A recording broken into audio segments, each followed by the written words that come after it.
So we've just been told there's a few technical problems coming in from the presenter from Milton Area Promotions. Linda's having troubles at her end. So we'll move to the second presenter, Robin, but when she comes in, we'll just gather.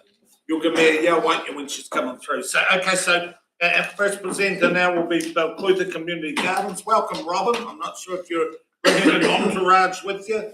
It's book 2, page 402. Welcome. Sure, everybody. Hello. So we're from the Belkuta Community Garden, and this is Jane, and I'm Robin. Jane's the secretary. I'm the president. You very kindly rebated our rates, but not the services, and we're just here to ask for the services to be rebated as well, because we don't have much money, and we'd have to look for funding every year for rates. So a little bit about us. We started in 2015.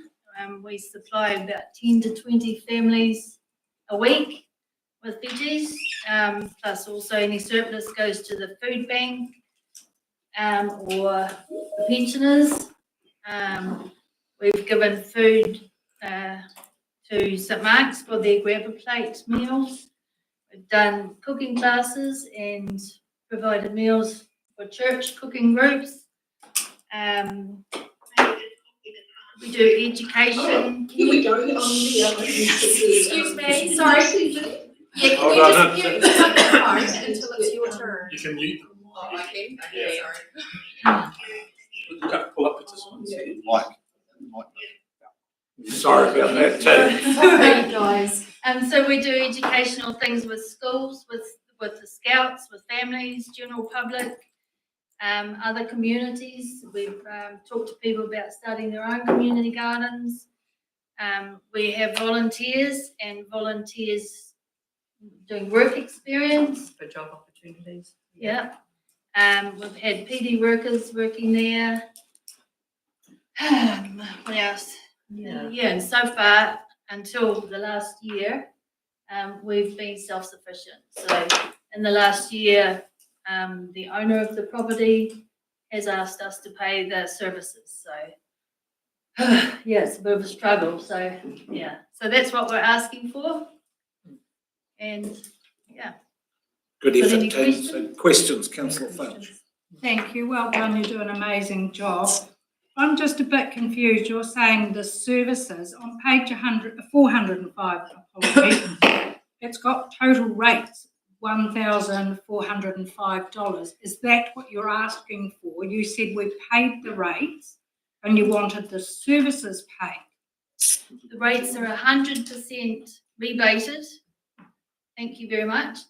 Except the services. So the water, the sewage and the rubbish. Yeah. But you haven't put that in here. You've only put the rates. Service charges. No, so what's happening, Councillor Finch, is the rates will be, say, $3,000. They're taking off all the every other things, but we never take off your sewage, your water. You get a wheelie bin, and that's what's adding up to the 1,405 that they're wanting. It's when we say that we give rates rebate on everything other than the services. I just wanted to know how much the rest of them were. That's okay. Councillor Martin. Welcome, ladies. Thank you. The out of the services, do you use all of them? We use water, which is on a timer, so it's very carefully monitored. There is a toilet that works. Nobody lives there, so it would only be used for 2 hours on Saturday morning. And we have a wheelie bin. Didn't go out very often, but there's a man that works there every day now, and he uses it a bit more. So we do use it. Thank you. Councillor Herbert. Forgive me, I'm just going to play devil's advocate for a minute. You are receiving those services and they have to be paid for. If you're not going to pay for them, who do you think should? That's a good question. Because someone has to pay for this. Well, someone has to pay for them. Yeah. Who do you think should pay for it? A little old lady sitting around the corner in her flat, Yeah. just been, Can I ask, knowing the wee house that's empty, could you cut yourself off from the services? If you said, hey, everyone go to the toilet before you come here, forget about the toilet, we'll get roof water off the house next door and put it in a couple of 1,000-litre containers. Could you conceivably cut yourself off from the services? We haven't really looked The at it. water would be. The water's The water would be the issue. Further, councillor Volwell. Couple of questions actually, just sort of your tenure of the property, is that sort of guaranteed or for how long term? Is it a formal lease or? And the owner of the property has said if we don't pay the services, he will sell the property. So we have to restore it back to what it was. Okay. And the other question, where's it's gone out of my mind, I might think of it again later. How much money have you, sorry, just another one, when they're saying that one, Yeah. you've got your glass houses, your raised gardens, your infrastructure. How much have you spent over the years to establish what you got down there? What would you have to rip up if you moved on? All the 33 raised beds and the tunnel houses, 2 tunnel houses.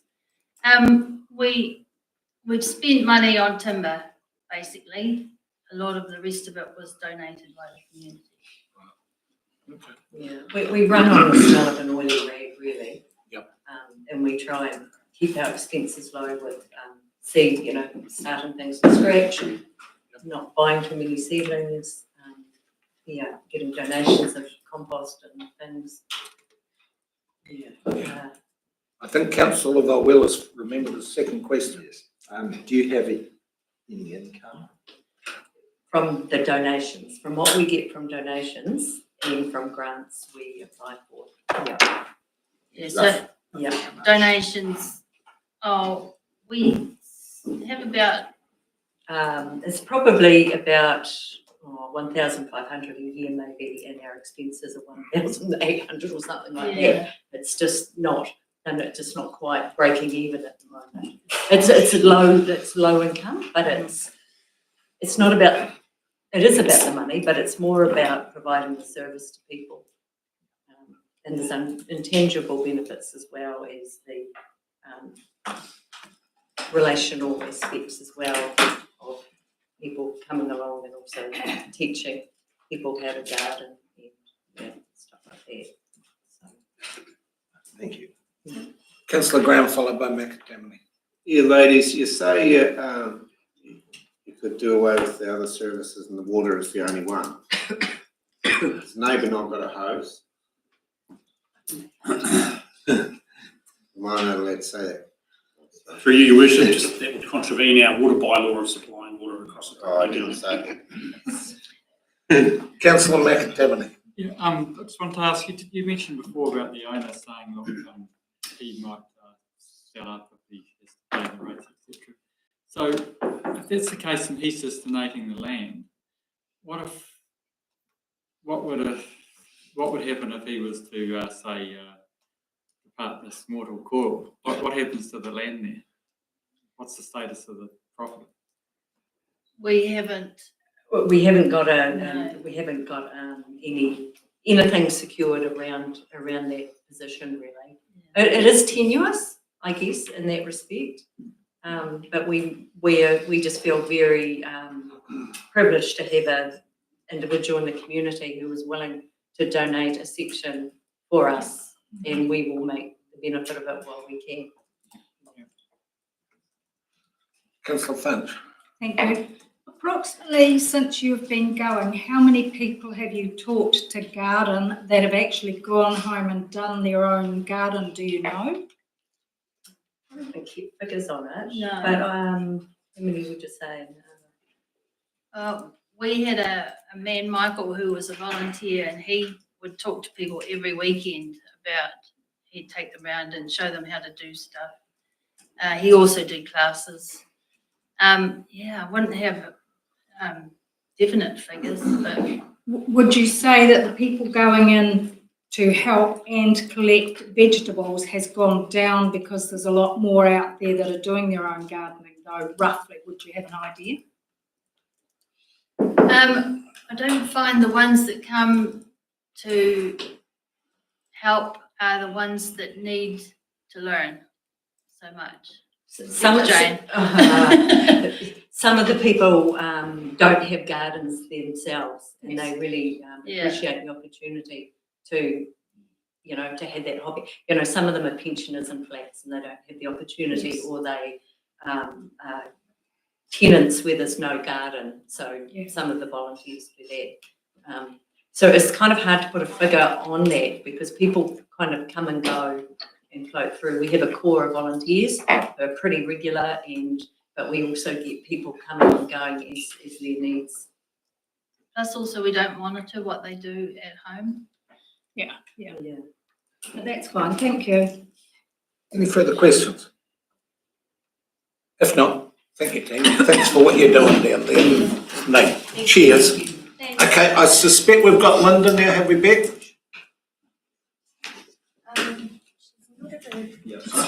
But Yes, she is. So, team, if we go back to number 1, Linda Allen's presentation, Milton Area Promotions. So, welcome, Linda. Can you hear us? It's a negatory. She might have muted hers. We're still muted. You muted us. She was just there in the corner of the screen. I think she's still up. can you hear us, Linda?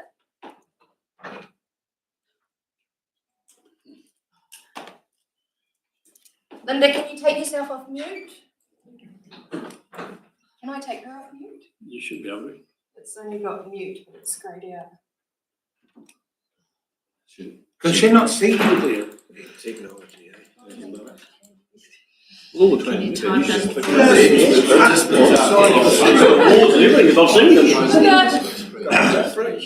Can you unmute yourself, please? You should have a microphone up the top, and if you click on that, it will unmute you.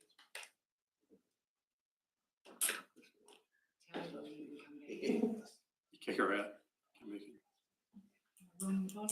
Is that working? I'm gonna kick, oh no, here we go. Maybe. You can hear her voice. I think we can hear you. Can you say something? We can see it. They're here. We can see it. Close the participants box and you might be able to see the full screen. Becky, are you able to ring her by telephone? Have you got Linda's telephone number? Should be on the submission. Oh, we can hear you now.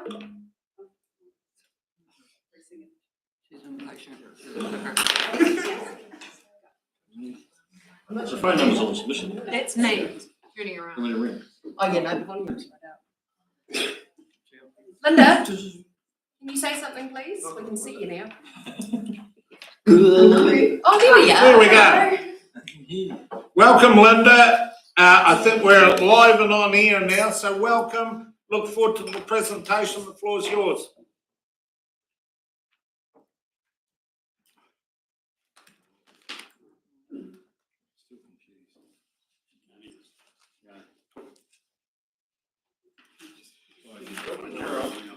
Can you hear us? Linda, can you speak?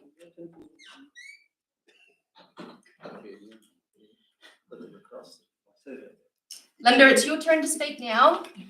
Sonia, we're having problems No, we can hear you. with the mic. Yeah. We can hear you, Linda. I'm just not getting any microphone at all. No sound. Then I can't hear us. We got you. Linda, can you hear us? Obviously not. Start again. What I think we'll do is we'll go to the next one and we'll come back again. But Becky, I've got her telephone number here if you want to ring her, so you can actually talk. Do you want to come and grab it?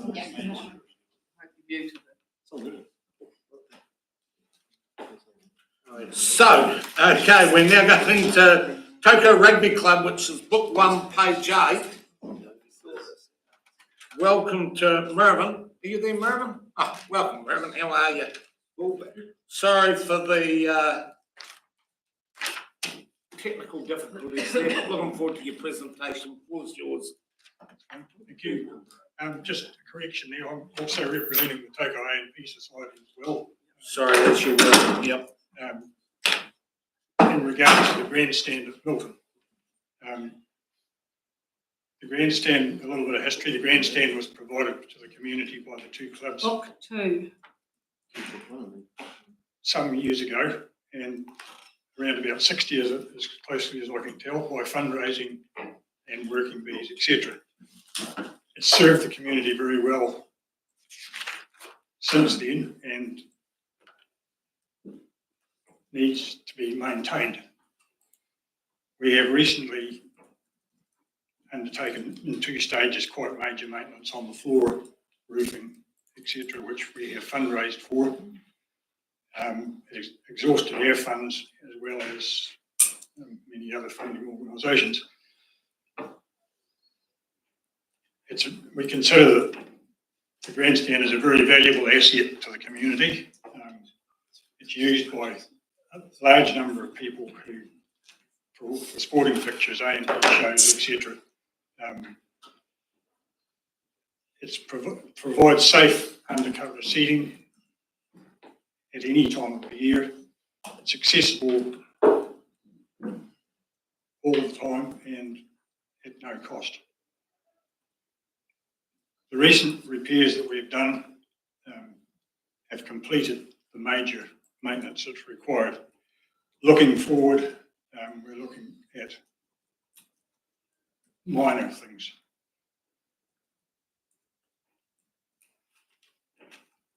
No big major item in any one year.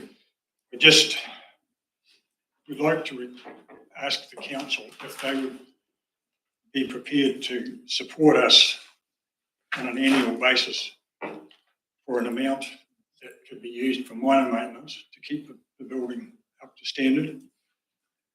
It's being the age it is, there is always ongoing problems, but not big ones. The worst of it is over. The advantages would be to make sure that it remains in the condition that it is for the future. It's very sound structurally,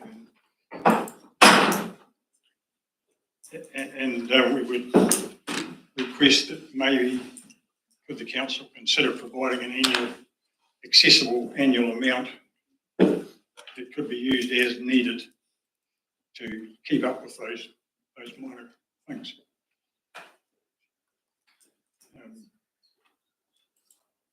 I think that's all I need to say, really. Thank you for that, Mayor. We'll get questions going. Councillor McClusty. Welcome, Mayor. The money that you're asking to be reinstated, is that the same money that we used to get every year that could be used on trimming of hedges, etc., etc.? Yes, that's definitely one option. And it was sort of in there as an operational grant, as I understand it. Yes. And was accessible with, but didn't talking to the appropriate people. Yep. Usually it was the community facilities supervisor or something like that. If it wasn't used, it didn't accrue, but it could be combined if there was a project in train, which is a pretty ideal situation. That way there's not money sitting in somebody's bank account. It's not doing anything or being wasted perhaps. That's probably the ideal. That seems to have sort of vanished somewhere or other in the last few years. It wasn't for the lack of trying, but it wasn't there. So hence we sort of fell a wee bit short on this last project. That's the sort of thing that I'm advocating. Yep. Would you mind if I asked the last time it was used, Mayor? Or was asked for, I should say? It was asked for in the last couple of years. Yep. And we did get a small amount, mainly on duress, I think, but to help out with this last project. And I just felt it was a good time now to clarify what the situation is and see if something can be provided. on an ongoing basis. We're not expecting miracles, we just need a wee bit of assistance. Thank you.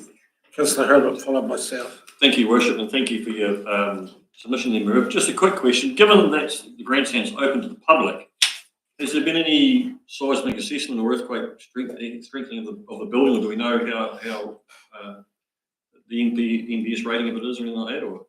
No, I don't. Other than the builders say it is very sound, but Thank you. I'm not sure whether any council people will have inspected that at any stage, or I just can't answer that. It's an engineer's job. Thank you. Yep. So, Merv, I haven't been under that grandstand, but does it have showers and toilets and that? I remember the Top Cup game or whatever. No, there's, Central, so there's nothing actually under there's there. a space under there which is being used at the moment by it's a small gymnasium on a part-time basis. So you won't pay rates? There's no rates? I don't know whether a grandstand pays rates. Because I was thinking, and could you be applying for your full amount, different way of skinning a cat? No, there's nothing. Right. Further questions, team? Right, pretty straightforward proposition. Oh, hold on, Councillor Finch. Thank you. Do you get, if it's used by somebody else, do you get any rent income from the grounds or the grandstand? No, we don't. We get a small amount of rent from the gymnasium under the grandstand. It's a minimal amount. It was organised a long time ago and possibly should be reviewed, but it's not a particularly rentable space. No. It suits his purpose, and it's good to have somebody there. The incidents of nonsense going on around the place is diminished. Yeah. Thank you. Okay. Pretty straightforward proposition you're putting to us, Merv. Thank you for coming and helping with us, and we'll certainly get back. Thank you. Can I just conclude and say, congratulating the council on their upkeep of the grounds around the Taylor Park Showgrounds area. It's a credit to them. Thank you. Appreciate that. Really? Include the community. How? Where's Mary? Is she over there? Well, there she is. Sorry, Mary. You got an entourage as well? Good afternoon, team. So the hub one is book 242. What's yours, Mary?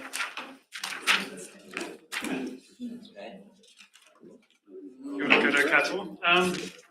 So yeah, I just initially sorry the trust weren't going to be here today because we had other commitments, but we managed to make it work. And it's especially important to us just to once again thank the Clifton District Council for the ongoing support and the wider Clifton community for the engagement in facilities so far and making it the success it is.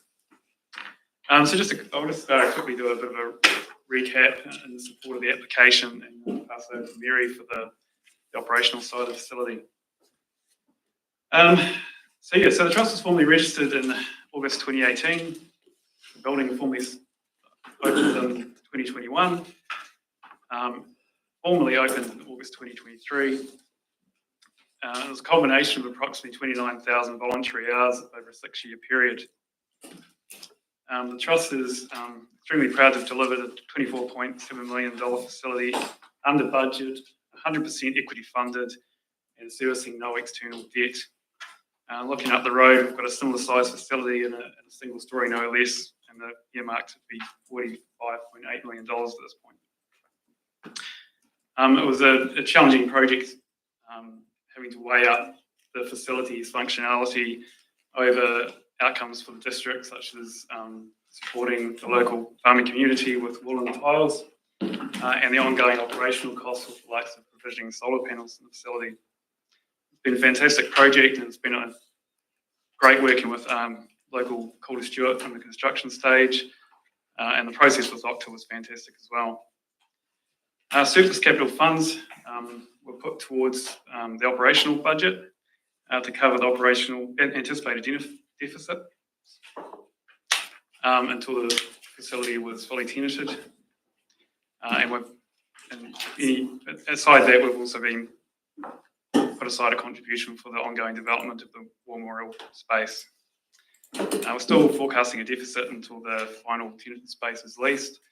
We've currently got 3 interested parties in that space, and we've got another permanent tenant coming on board within the next couple of months. I guess one of the challenges with trust on an ongoing basis is public good versus private good, and the current operational grant that we're receiving from the Perth District Council obviously makes a significant difference into the outcomes of those discussions. Thank you very much. Let's pass on to Mary. So our first year of operation has been impactful. We've seen just over 46,000 people come through the doors. We've welcomed 4 new tenants, and with more to follow this year. We've hosted nearly 700 meetings, many community organised events, and a number of large shows which have brought people into the district. So just to name a few, a 660, Kaylee Bell, and many regional and national competitions and conferences. So this benefits everyone in the district as people are coming in and staying and spending. Just as an example, a local retailer let us know that their sales on the day of the 660 concert were similar to that of Christmas, so that's really cool to hear. We've grown our team of staff and volunteers to meet the demand to deliver the quality of service we're aiming for. We've implemented robust operational systems and processes in which we'll continue to develop and refine as we go. We'll continue to move forward and carefully monitoring our budget with monthly cash reports and exercising control over operating expenses and making cost-cutting measures when we need to. And an example of that is bringing our cleaning in-house rather than contracting it out previously.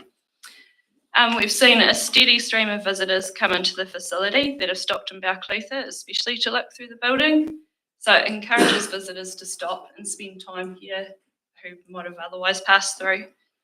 Our focus has been very much on growth and development, whilst continuing to come back to our mission. So our mission statement is upholding our core values of culture, heritage, community and wellbeing, creating a dynamic space for intergenerational engagement and growth.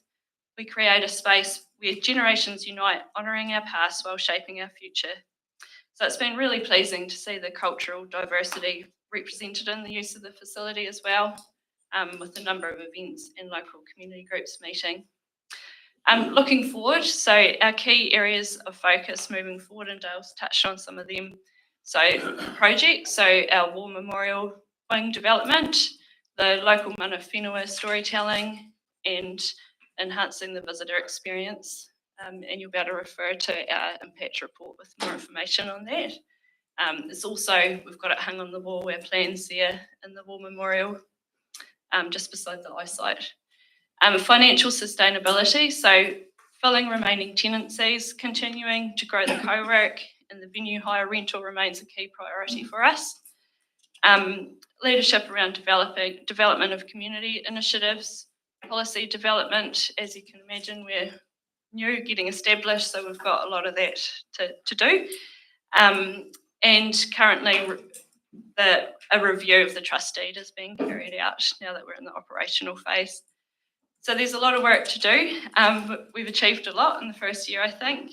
And yeah, thank you all once again for your time and support of the project. And yeah, it's been really valuable to us and the wider community. So thank you. Thank you, Mary. Do you want to say something, Jim? Yeah, I just coming along to support these young guys. I'm advisor to and been involved for the 7 or 8 years.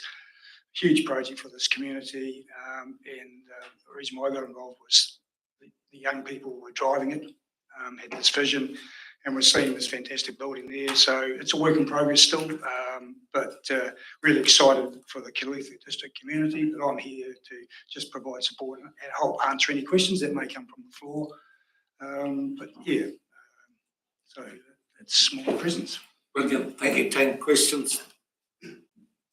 Councillor Finch. Thank you. Under consultant's contract, what is the consultant $1,200 for? Last year was it? It's just in your submission. Oh, So we did contract a consultant to help get the co-work that would have been. Yeah, we did. Yeah, Innovate HQ. Yeah, so whether you want to speak to that, Yeah, but so- when we, yeah, So sorry. I guess one of the things with this project obviously is we're running with a very light team on the ground, given the size of the facility. We wanted Mary and the team to be able to focus on getting the foundations established and getting the events happening and getting people in the door. So we engaged Heidi Renata from Innovate HQ to come and help with some of the sort of business foundations and looking at how we can increase the engagement with the co-work space and things like that. Okay, thank you. And in your forecast cash flow in October 25, you've got 23,532 from 18. Is that you banking on another tenant, or are you putting the other tenants' existing costs up a little bit more as well? We're hoping to have another tenant by then. Right, thank you. Further questions, Tim? Councillor Aki. So you're saying you've got, in your bank, you've got 520,000, is that right? No, so that's what's coming in, the revenue coming in. Right. Yeah. Yeah, can I say, the capital cost has been outlined in the report there. We're talking just over $24 million. And when we look at that, it's about it's a project that, for me, it's the facility, but then there's the grounds on either side, and clearly the council know about the car park aspect, and then there's the memorial garden side. So that the three parts of the project, but it's all lumped into that $24 million. What we have achieved is, with great support from Clutha District Council, but part of their support was, or part of the central government support at the time was dollar for dollar. That's where the central government came in through COVID times. So Shovel Ready was very fortunate for this project. So we got dollar for dollar, and then we had to go out to the wider community to get additional financial support. Target Community Trust was one organisation, and many other organisations that helped also bridge that gap. We've managed the project, or been well managed by Octa and Calder Stewart, to the point where we actually came under what our funding level was, and those surplus funds have been earmarked to cover the operational deficits that we were anticipating for the first couple of years of operation. And some of that money has been put aside, as Mary has said, to provide for the Memorial Hall development aspect of the RSA bit, as well as the Maori story, Mana Whenua story. There are also parts of the vision that haven't yet been developed or been provided for. So we've come under the budget, so we need those surpluses to meet our deficit. But that's where the operational grant that comes in from the District Council is to continue to provide that support. It's very important because we want this to be financially sustainable. That's one of our key goals. But as Mary has outlined in her report, that there are other working on projects. Trust review, that's almost finished. And then this whole statement of governance policies that are under development. So that's part of, I guess, my role is playing devil's advocate and being the policeman to make sure we do these things. But it is a work in progress, and it's been put forward by a young group of people. You can see what we've got there, and there's still work on us to do. We're not there yet. And one of the challenges that I bring to the organisation is that's this commercial versus public good. We could easily solve the rental thing by going out into the commercial market and putting commercial businesses in there, but the vision here is not about that in its entirety. It's part of the solution, but the other part is providing the community or the public good bit, which is always challenging because no one really wants to pay the market rent now because they've got their own funding challenges. We're working with that all the time. So at the end of the day, it's about balance and it's about vision, and that's what we're doing here. Jim, what a magnificent vision and what a great overview. And it'd be better to ask this question, and I'm not going to put you dead on the spot because that wouldn't be fair, but rough order of numbers. 24 million, 10 million from the government. Could you give us a rundown on where the 24 came from? 10 from council, 10 from government, or a bit over 10 from council, 10.2 I think it was. 10.2. 10 from government, but we wouldn't have been able to get this thing going. I mean, I don't think that would happen now. In the current environment, 100% wouldn't happen. We were just there, the right place, the right time, shovel ready. COVID happened, unfortunately, for the whole of New Zealand. The government wanted to provide a stimulus, and here was an opportunity for, and we were in the right place at the right time from that perspective. But then the other bit came, we had to get money from, or obtain money or support from the Target Community Trust and other organisations that wouldn't have put that money in unless there's a good worthy project. So Lotteries Commission, all that sort of stuff funded the difference. So rough order of figures, and this is magnificent to hear from the man with his pulse on the finances. 10 million from government, about 10.2 for us. We know that there's a car park we looked after at some point. You raise the rest, and then and as you said, 45 million from for another hall nearby. That's a magnificent effort, guys, that we can all be proud And I of. think just to touch on, I think your question was basically, do we have funds in the bank? And the answer to that is yes, we do. But I mean, the biggest thing for us is that we want to make sure we have a clear 12 to 18 month runway at any given point in time, and it would be remiss of us to not be requesting the funding from council to make sure we've got adequate funds, adequate revenue to support the total operating cost of the facility. Further questions, Steve? Oh, sorry, Councillor Steve. Yes, see, sorry. Sorry, Your Worship. Yes, just a question. Just some clarification of the requested 80,000. And my recollection is that the 80,000 for the annual grant, the grant that's already been in is for 1 year, which was basically your request at the time, I do recall. We had a debate about that where we reflected that Cross-Rec Centre is getting, between $55,000 nearly $60,000 annually, similar size sort of facility, and there was an expectation around operating grants from this council. I recall the discussion at the time, and the hope and the optimistic view was that we're asking for 80, we may not need it in that sense, and why I'm asking this is, I understand the position. You're asking for 80,000 again this time round. Is there an optimistic position around, what are you going to ask for it for the next year? Do you think you don't necessarily need it?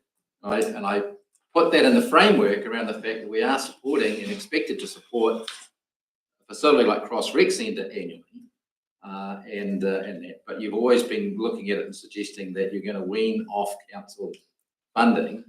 It just obviously wasn't going to happen in year one after all.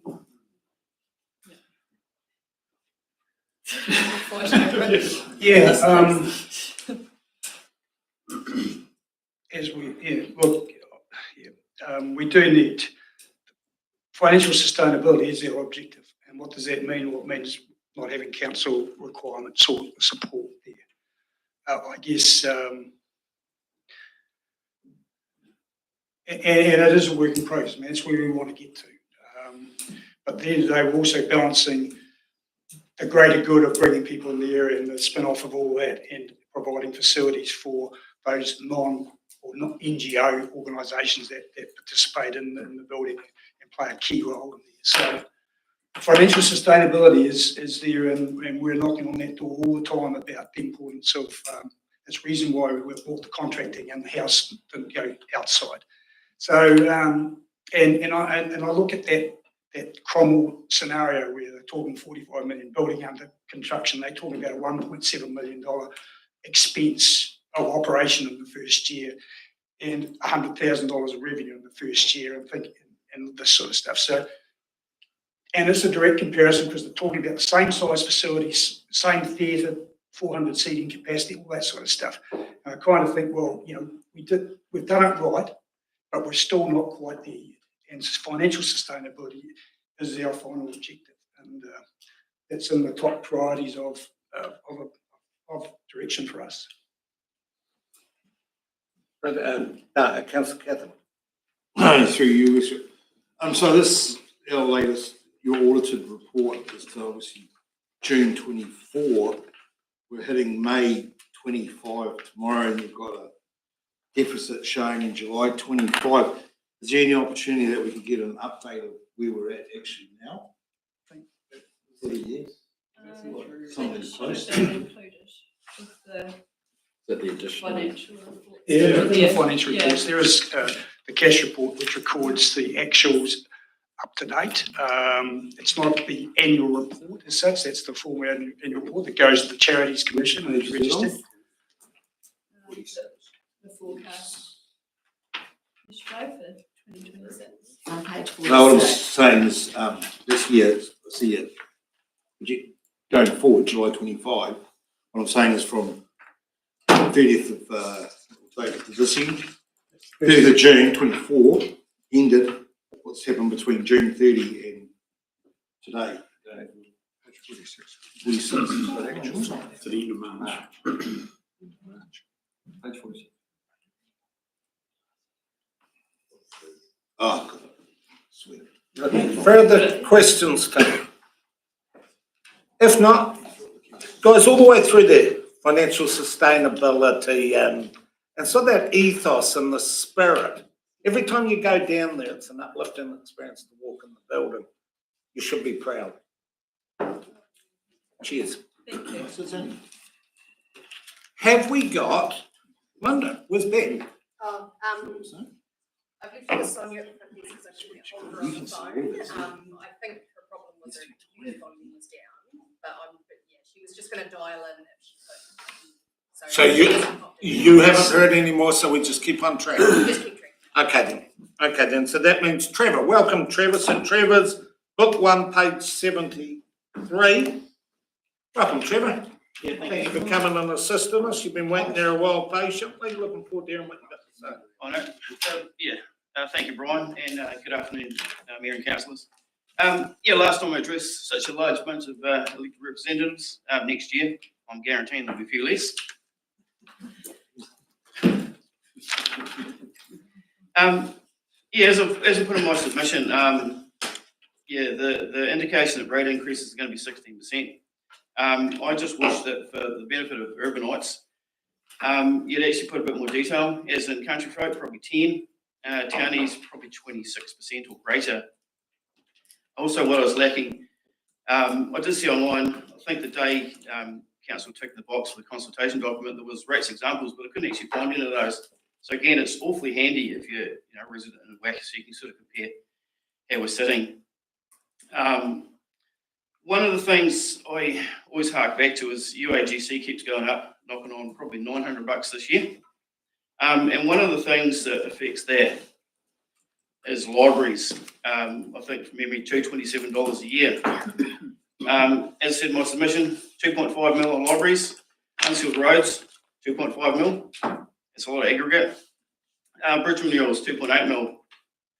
And I think some of the document libraries might be looking for another $3+ million of capitals. They're just going to build a library.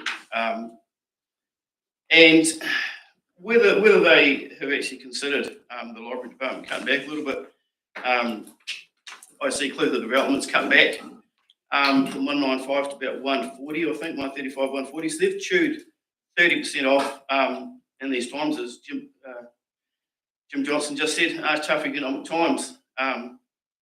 So they've basically pulled back 30%, which is really great. As I was coming in, two ladies were going out, whack a swimming pool. I always sometimes berate those who ask for money. This year I'm sort of going to support the Wacker swimming pool. They've asked for money. On my rates demand, I get 2 UAGCs. Swimming pool contribution, $77.60. So yeah, Councillor Payne, I'm real keen to support the Wacker swimming pool. If we could just have from me, $150 back, I'd happily answer the swimming pool. Not trying to hit too much on councillors. Councillor McAtamney, earlier.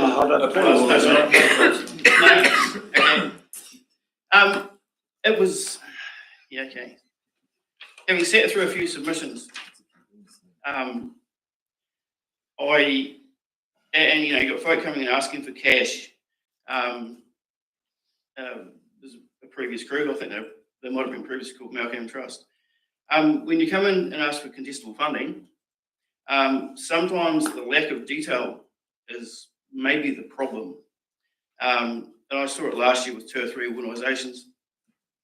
I've sat through quite a few contestable funding rounds with other organisations, and if you can't get past the first hurdle, you don't actually dish out the cash. It's not wholly scramble.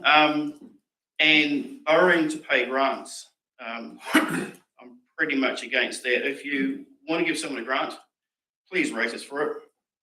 Ideally, it would be in the community of interest. Major highlights for me for the last year. Yep, you finished the work with the Milton toilets. They might have come in at $2 million for both sets of buildings, which is $250K per cubicle. Social housing, you might have built 10 social housing units, 5 in Belfast and 5 in Milton, for $2 million, or maybe 4. Other highlights: the Greenfield water scheme is a little bit over budget, so obviously we have to pick that up as ratepayers. And I'm quite envious of our refuge contractor who now drives around in their new rubs trucks, which I presume that was all taken out of reserves, or we get rated for it. But yeah, that's probably it. It's pretty short. Sorry. Oh, actually, sorry. One other thing. Bit like the community garden, where the landlord, it was sort of wondered what would happen if it expired, whether they have an agreement. My father, some years ago, about the time Steve Hill came here, he had an issue in Poondaware. His ability or inability to pay for the Poondaware sewage scheme. My thing to him at the time was, Derek, if you just wait, if you work on the theory that you might have been 73. If you work on the theory you're 73 years old, I get septic in every couple of years, 300 notes.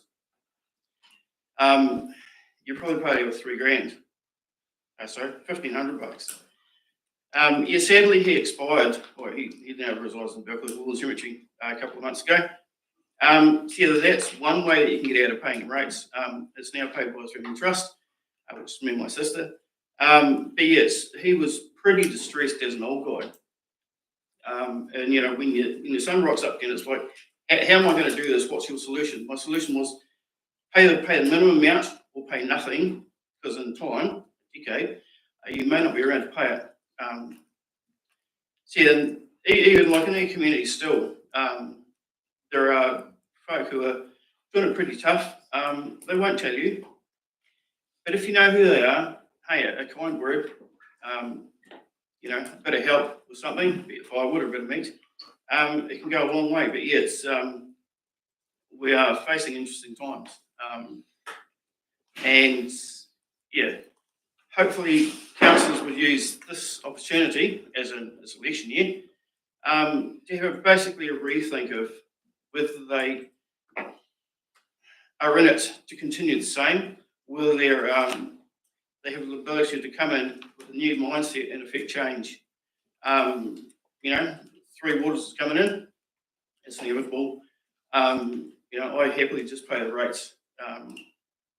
Luckily my debt level is sufficient, looking forward to do that as I go up by another $1,500 this year on multiple properties. But yeah, thank you. Thank you, Trevor. Questions?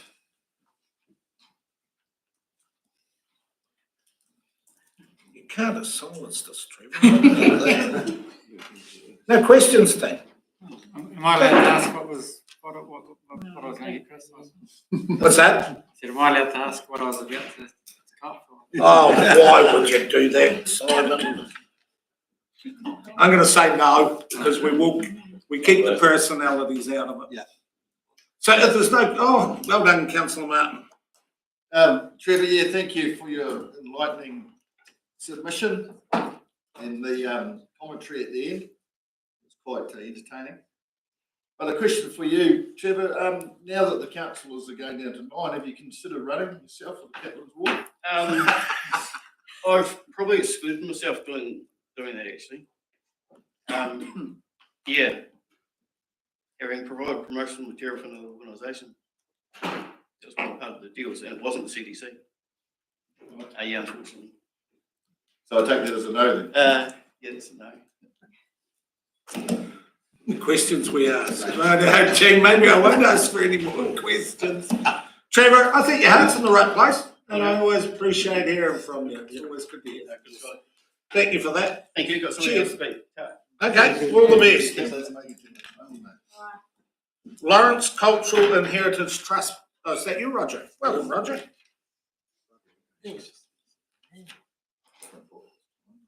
Book 3, hold on, but this is going to test this. Book 3. Yeah, Roger's just back from a feed of listeners and chips, so he will be, once I get my page. Okay. Sorry, Rog, hold on. Book 3, page 16. Got it. Go. Floor's yours.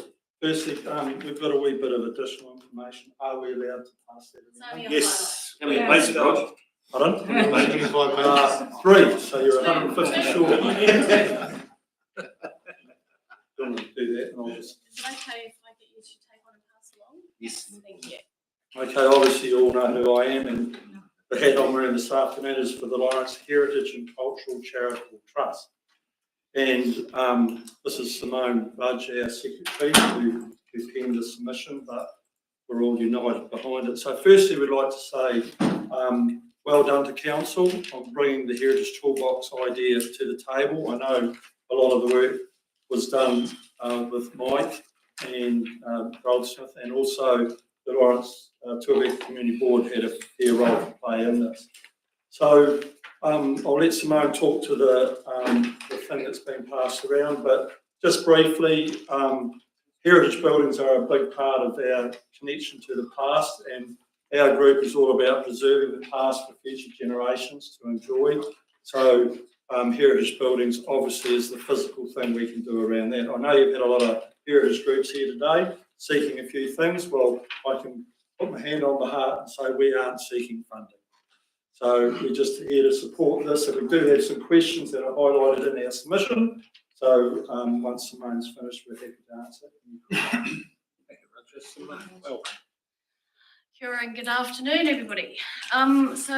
This was cobbled together quite late in the piece, so you'll see that my submission is bullet pointed, so I apologise for that. But in the category 1, living and working inclusive funding, that section there, so speaking to that, our sort of really just to flesh out a bit more detail. I know this is a new initiative for council, and in our long experience, 20 odd years of being part of the Heritage Focus Group in Lawrence, there are a couple of things that we would just ask you to perhaps think more on, expand a bit more on. So really in that first section, is this the only category a Heritage Focus Group could apply to through council? Our reading of the 3 categories indicates it may be. We just feel it needs a little bit of clarification there. We are concerned that there's not a specific mention of heritage focus here. If the trust is correct and this category 1 is the only way for a group to apply, it does say via the long-term plan or annual plan, is this what you intend? Is this what you, because it doesn't account for anything that may crop up in between those times. Does opportunity exist to apply the other categories that you have listed within this new, what do I call it, policy or? Yes. Yeah. Is that the only one that a heritage focus group could apply under? Just a little bit of clarification there. Does applying under one category exclude you from applying under another? And we assume timeframes for the application rounds will be dictated by whatever specific fund is created for whichever category. When it talks about groups with no formal legal structure and the umbrellaing of an organisation that has that for ones that don't, this is something that Lawrence Heritage Trust is having and has had very recent specific experience in with regards to the playground project in Lawrence. I think that that's a great opportunity for council to work with us and to gather up our information on that experience. It wasn't all plain sailing. It did provide quite a few difficulties for us as a group. Probably the biggest one of those was the fact that as an umbrella foundation, applying on behalf of another group excluded us from applying to that same foundation or a grant application trusts for ourselves. So it did make things a little bit exclusive. So that's something that, you know, perhaps should be included in the information when it goes out, that if a group is open to doing that, it can exclude them from applying for their own projects. Don't know what else.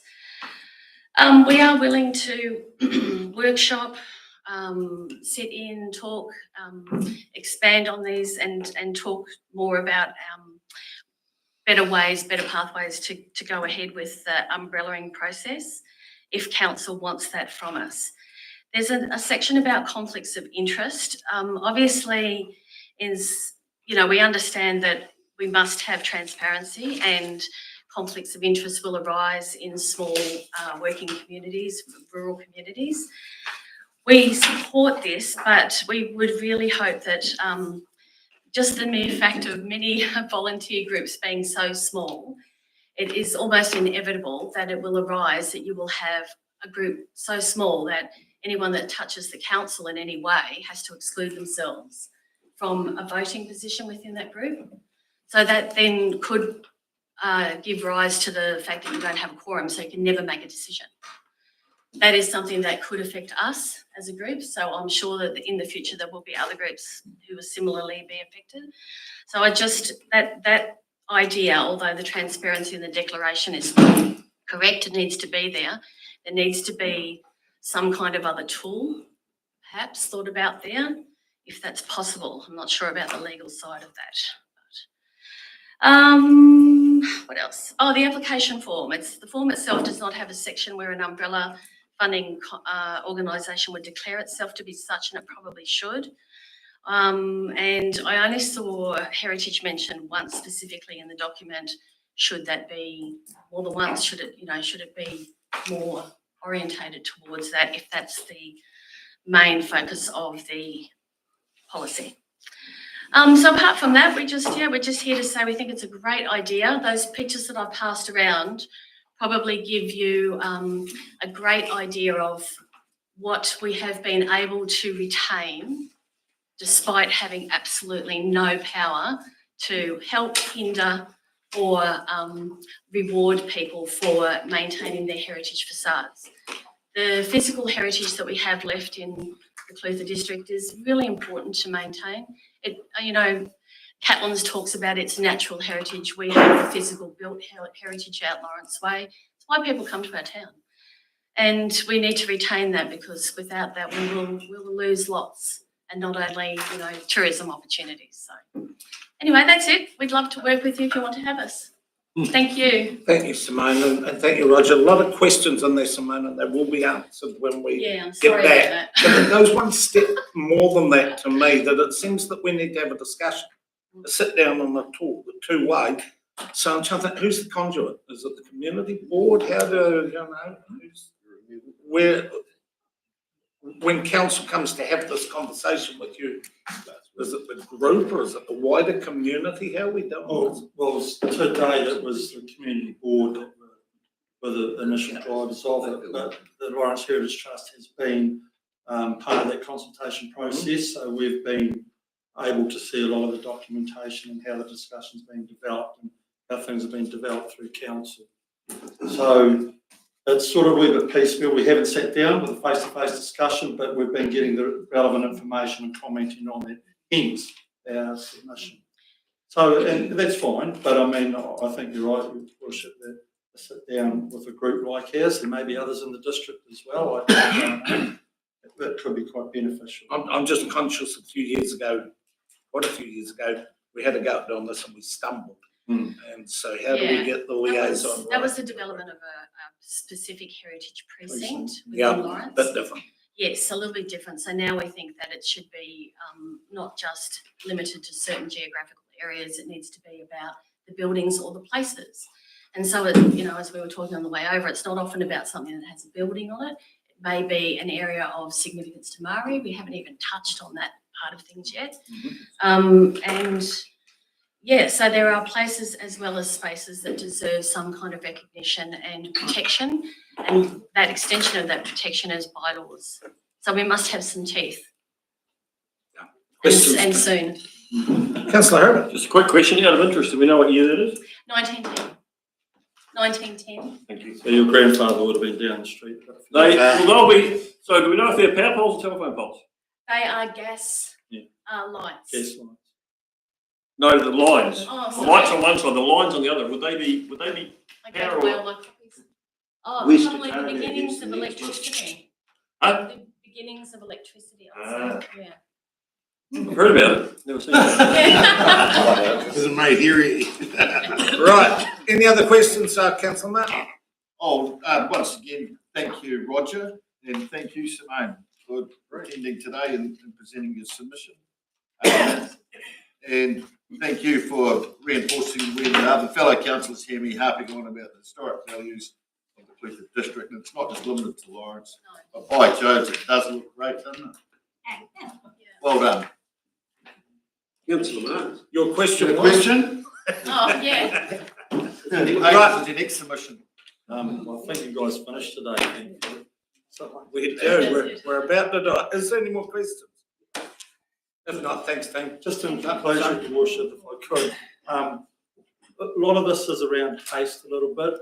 We've only just recently had a heritage building that was built prior to 1900, which brings in Heritage New Zealand interest, demolished, simply because someone did not know. So education is a big thing, and that's probably what we've got here, is what we're trying to do, is educate people around what they can and can't do and how they can be helped to achieve these things. So that's why we feel this is vitally important. Was that allowed? Yes. Yeah, sharing contract. Yeah. Anyway, we will delve further into it at another time. So thank you very much. Thank you, team. All the best. Right, lucky last. We're down to the final submitter, Phil. Welcome, Phil. Two, but it's only one submission, 89 and page 47. What are we doing first? 47? No, we're doing, they're both as one. It's only one submission. Oh, right. Oops, I'm back at that, gee.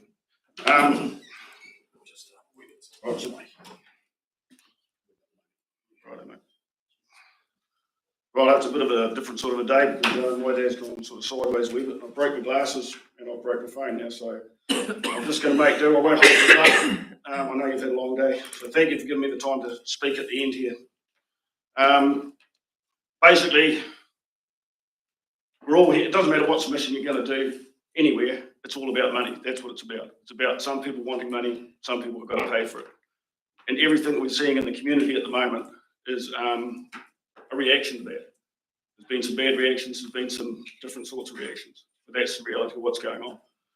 So I know, and you know, that it's going to take some sort of legislative change before the Three Waters thing settles down.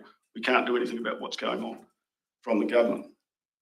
So what we're not seeing, and this is the bit that's confusing everyone and it's probably leading to a bit of frustration, is there doesn't seem to be any sort of pushback from council. And it's not just here, it's throughout the whole country.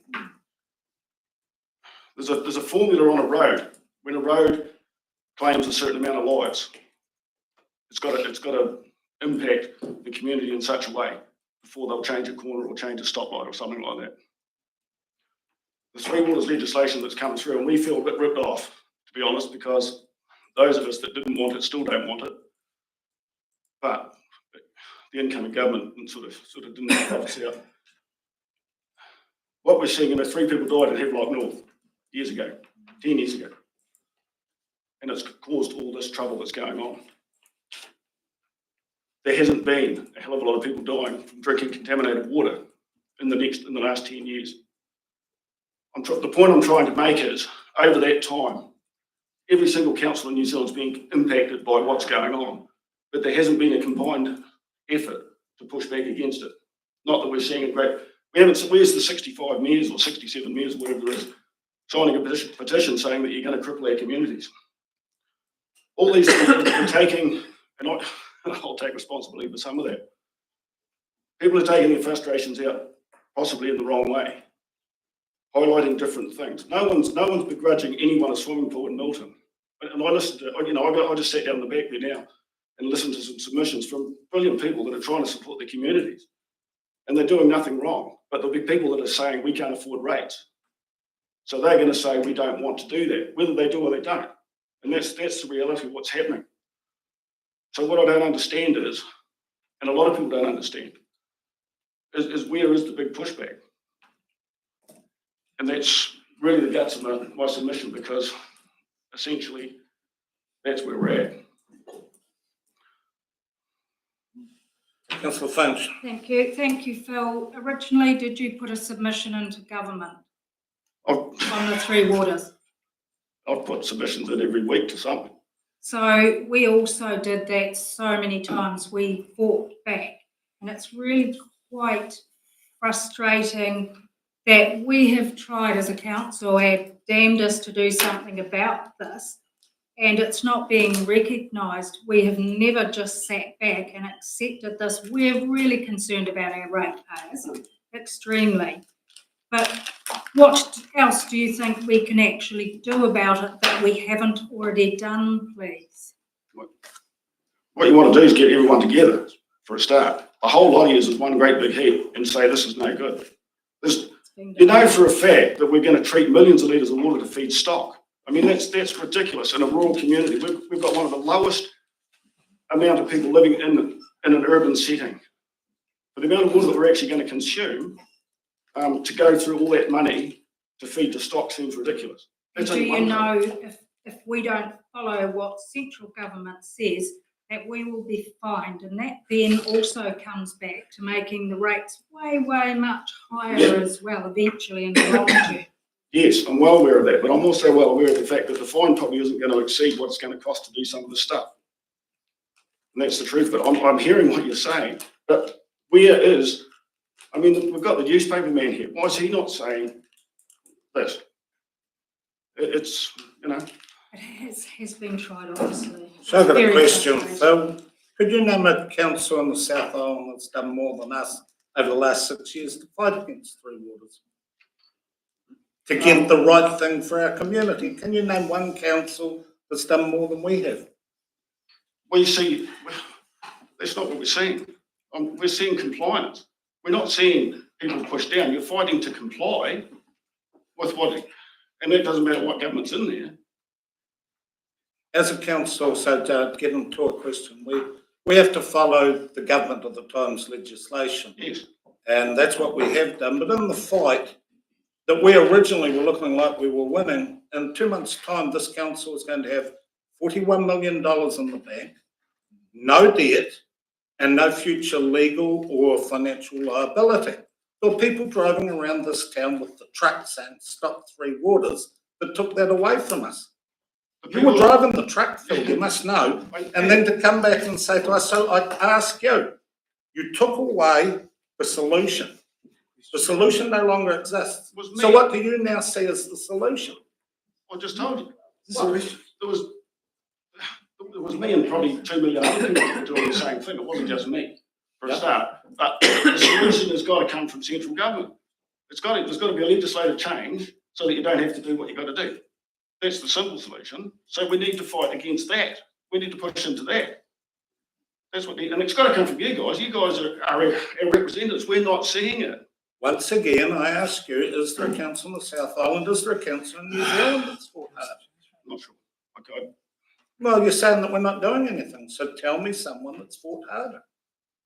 I don't know. I can't answer the question because I didn't see the level of pushback that's needed from any council. That's the truth of it. Further questions, then, Councillor Herbert. Thank you, Phil, coming along. Phil, you just mentioned the 2 million people. So I'd ask you, you're asking where are the 65 mayors pushing back? Yeah. I'll ask you, where are the 2 million people pushing back now? Well, Or the 5 million people in New Zealand? Because that's actually what we need. We don't need 65 people, we need the 5 million. But it's got to start from the top. So we've got to comply. Right. Well, okay. Well, it is happening. Okay, it's happening, but we fear that it's going to start happening too late because of the simple reasons why we can't push back like we used to, like the sign law change. We can't even put a sign up anymore without costing $1,500. You know, that because of the stupid bylaw or something that's just gone through here. You know, things like that don't help. People are scared. They don't know how to react appropriately. That's what I'm trying to say, and it's coming out all wrong. From, Further questions, Tony?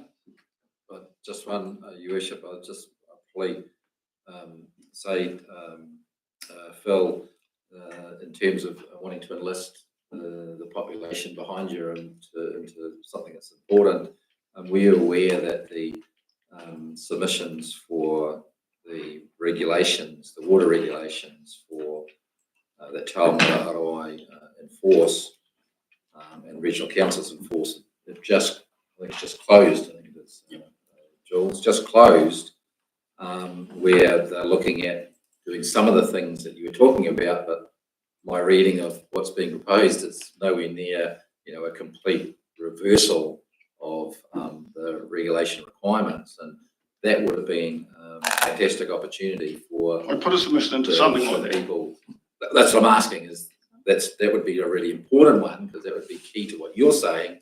Is that type of submission saying change the regs, reduce? It's only a tweak. It's not a change. The treating at source would make a big difference to a rural district. That's all I'm saying. They can treat the source. You can, in Auckland, it'd be fine to have everyone having treated water. It's good to see you up and around too. Thank you. Further questions? If not, thank you for that, Phil. Appreciate it. Appreciate your time. Councillors, as we'll give one more go for Linda Allen. There's no go. Okay, we can't do much about it. So that brings it to a close. Now, there was something you wanted me to bring up about tomorrow.